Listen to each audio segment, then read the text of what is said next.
Hi! Hello! Good morning అండి. ఎలా ఉన్నారు అందరూ? నేనైతే చాలా బాగున్నాను. అండ్ మీరు కూడా బాగుండాలని మనస్ఫూర్తిగా కోరుకుంటున్నాను. అండ్ ఇవాళ బ్రేక్‌ఫాస్ట్‌లోకొచ్చేసి నేనైతే పెసరట్టు చేస్తున్నాననమాట పిల్లలకి. నాకెప్పటినుంచో పెసరట్టు ఉప్మా తినాలని కోరిక. కానీ నా పిల్లలు ఉప్మా అంటేనే అంటారు. అందుకని కొంచెం భయమేస్తుంది. ఏదో ఒకరోజు ఖచ్చితంగా పెసరట్టు ఉప్మా ట్రై చేస్తాను. యూట్యూబ్ ఛానల్‌లో అప్‌లోడ్ చేస్తాను. సో, ఇంకా ఏంటి అంటే ఇవాళ పిల్లలకైతే బ్రేక్‌ఫాస్ట్‌లోకి ఇది ఇంకా స్నాక్స్‌లోకైతే నేను నిన్న జామకాయలు పట్టుకొచ్చాను. నిన్న సబ్జీ షాప్‌కెళ్తే నాకైతే అక్కడ కనిపించాయి. రెండే పీసులు 2 జామకాయలుండే. ఇంకా వాటిని లటక్కన పట్టుకొని చటుక్కన తీసుకొని ఇంటికొచ్చేసాననమాట. ఇంకొక ఇంట్రెస్టింగ్ ఫ్యాక్ట్ ఏంటంటే కర్ణాటక స్టేట్‌లోని ఒక నారాయణపేట జిల్లాలో అండి అక్కడ కందుకూరు గ్రామం. విలేజ్ పేరు కందుకూరు గ్రామం అంట. సో, ఇంకా అక్కడ ఏంటి అంటే మనం ఇక్కడ ప్రతి సంవత్సరం నాగుల పంచమి జరుపుకుంటాం గదండీ!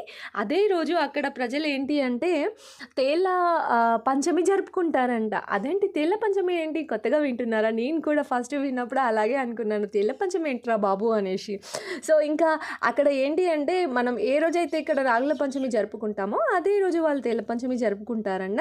ఇంకా అక్కడ ఏంటి అంటే అక్కడ అసలు తేళ్ళు మనం పట్టుకున్నా, ముట్టుకున్నా ఏం చేసినా సరే మనకసలు అవి కుట్టడం గూడా ఏం చేయవంట అండి.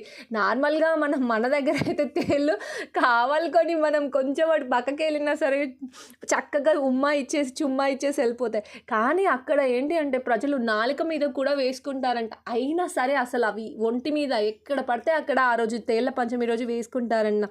కానీ అస్సలు వాటిలకి ఏమీ హాని చేయదంట అండి. అక్కడ ఏ చిన్న రాయిని కదిలిచ్చినా సరే ప్రతి రాయి కింద ఒక తేలు ఖచ్చితంగా మనకి కనిపిస్తుందంట.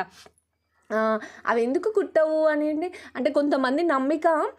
కొంతమంది ఏంటి అంటే అక్కడ అక్కడున్న ఆ తల్లి ఆ కొండమవ్వ దయ వల్ల ఆ తల్లి కరుణతో అసలు అవేమి అనవు అనేసి కొంతమంది అనుకుంటారంట. లేదు అంటే కొంతమంది ఎడ్యుకేటెడ్స్ ఉంటారు కదండీ! సో, వాళ్ళేంటి అనంటే అక్కడ ఉన్న ఆ గుట్ట పైన ఉన్న వనమూలికల కారణంగా ఆ తేలు మనల్ని ఏం అనవని ఒకవేళ అవేం చేసినా సరే మనకేం విషం లాంటిది అట్లాంటిది ఏమి ఎక్కదు అనేసి వాళ్ళ నమ్మిక అంట.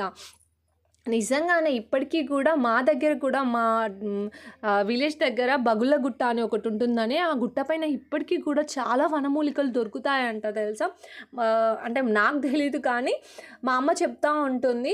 సో, ఇప్పటికీ అక్కడ గుట్ట పైన వనమూలికలు దొరుకుతాయంట. ఎవరి నమ్మకం వాళ్ళది. మనకు నిజంగానే ఇప్పటి పిల్లలకైతే అసలు తెలీదనమాట. సో, ఇవాల్టి వీడియో అయితే ఇదే. వీడియో నచ్చితే గనుక ఒక చిన్న